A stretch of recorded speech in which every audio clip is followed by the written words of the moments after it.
کبھی بھی شادی کے کھانے کی برائی نہ کرو۔ بیٹی کے باپ کی پوری عمر لگی ہوتی ہے صرف اس ایک وقت کے کھانے کے لیے۔ ایک عمر برتنے کے بعد میں نے یہ جانا کہ عورت موم ہے یا پتھر، اس کا فیصلہ وہ خود کرتی ہے۔ کسی دوسرے شخص کو اسے موم یا پتھر کا خطاب دینے کا حق نہیں ہوتا۔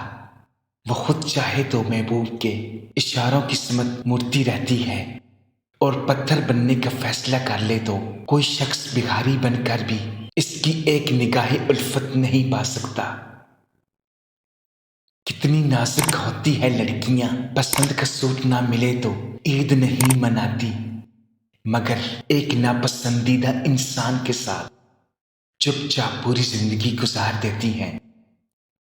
عورت عمر تب غلط بتانے لگتی ہے جب اس کا چہرہ اس کی صحیح عمر بتانے لگے۔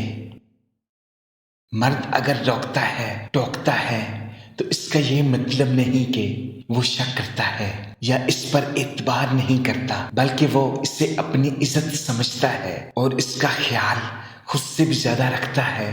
ایسی عورت دنیا کی سب سے خوش نصیب عورت ہے۔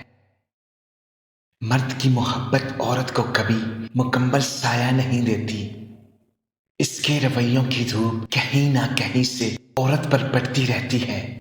مرد اگر معافیا مانگ رہا ہے تو اس کا مطلب یہ نہیں کہ اس کی غلطی تھی، بلکہ اس کا مطلب یہ ہے وہ اس عورت سے سچی محبت کرتا ہے اور وہ اس سے ہر چیز سے زیادہ چاہتا ہے، اور یہ عورت بہت ہی خوش نصیب ہے۔